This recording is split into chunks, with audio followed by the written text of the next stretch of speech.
Hey guys, welcome to Tickzon Mentorship Scheme, where we try to turn our hindsight into your foresight. Welcome. How you doing? How's it going? Shaking my hand. Not too much, not too much. I know I have muscle, but my hand, it hurts. But yeah guys, today I want to talk to you about a credit score. Now, this is basically in the financial sense is one of the ABCs of finances.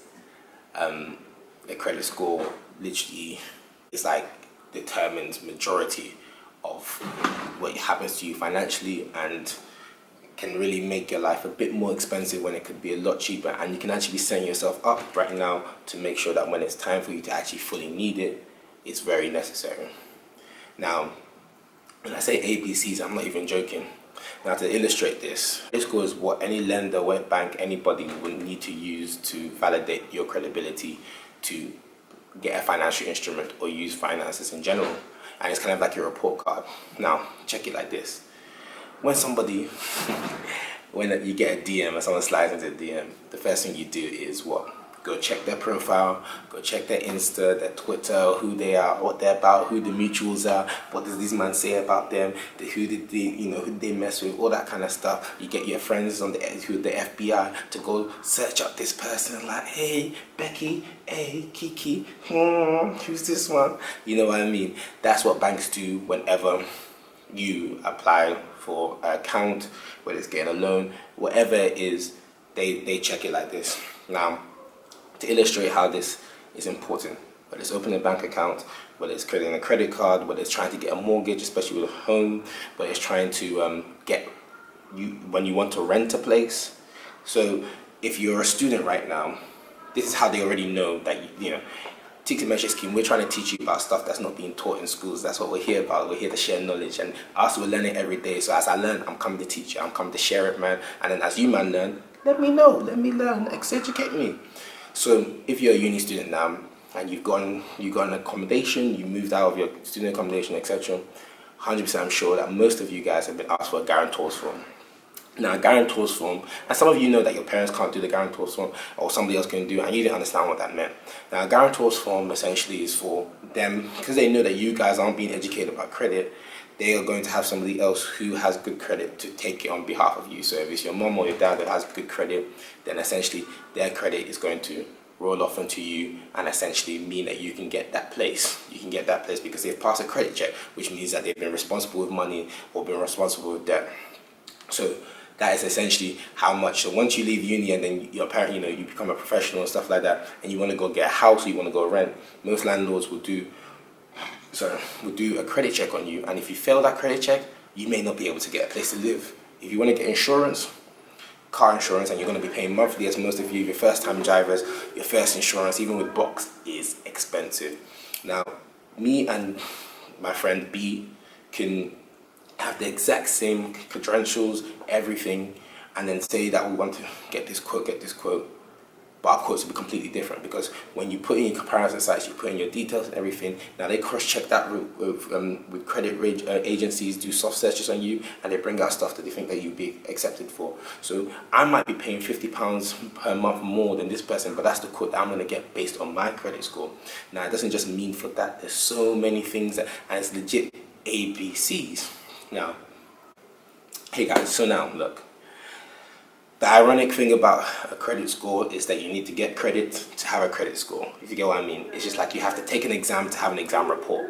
It's like you have to drive to get a driver's license. So to get a credit score, you have to have credit. Now, when it comes to your credit, it's affected by your payments on time. Make sure you pay on time every time, whether it's phone bills, whatever it is. How much credit you have available to you, especially in terms of credit cards. When it comes to credit cards, well, I'll explain that in a later video. Credit card utilization, how much of it that you're using, how long you've had credit for, etc. Now, this is just a deep dive into what your credit score is. Now, if you don't know what your credit score is, simply go and download the apps like Credit Karma or Money Supermarket. There's credit monitors. There's Clear Score. Experian is the biggest one, and 77% of banks use Experian. So that would be the most reliable one for most people to use. I'll explain the different credit agencies later in a later video. Now, credit score is very important. So go and understand what your credit score is. Now, if you are young and you're between, you're not gone to uni and stuff, I wouldn't really tell you about getting a credit card right now. I think you should go and understand budgeting first. If you understand budget and you trust yourself with money, then you can understand credit cards. But before that, so stuff like simple stuff now you can do. If when your phone bill is coming up, change your phone bill into your name, and then you start building your credit score up from there. A lot of people come out of uni, check their credit score, and be like, oh, my credit score is so good. Most time, 9 times out of 10, that's the person who's paying bills at home. So if you trust your parents, you trust your family, that they're going to pay on time. I know times are tough. Ask your mom or your dad to put your name on either the electricity bill, the gas bill, the water bill, or something that it will help you building up your credit and give you some credit presence. So if you don't trust them, honestly, it's not worth the hassle. Just leave it alone. Now, the thing about credit cards, which we explain in a later video about it, why it's a very good way of building your credit, is because when it comes to your credit score and stuff like that, a very big factor is how long you've had credit. Now, the issue with like phone bills, gas, electricity, water bills, all these kind of things is that they all have an end date. Your phone bills, most of you use a 2-year contract, you end a new contract, you start a new contract, it's rebuilding. So your credit age, the only thing that actually sustains the longest period of time is a credit card, which is the reason why it's normally the best and easiest form to build credit. Now, I'll dispel some myths in another video about credit cards. If you know how to use it, if you understand how to use it, a lot of our family didn't understand how to use credit cards, hence why we have such a negative thing about it. But hey guys, thank you for listening. Go check your credit score. If you don't understand what it is, we're going to explain more in a later video, but this is just a little deep dive. So when you want to slide in some DMs, the bank are trying to slide into your DMs, and that's your credit score.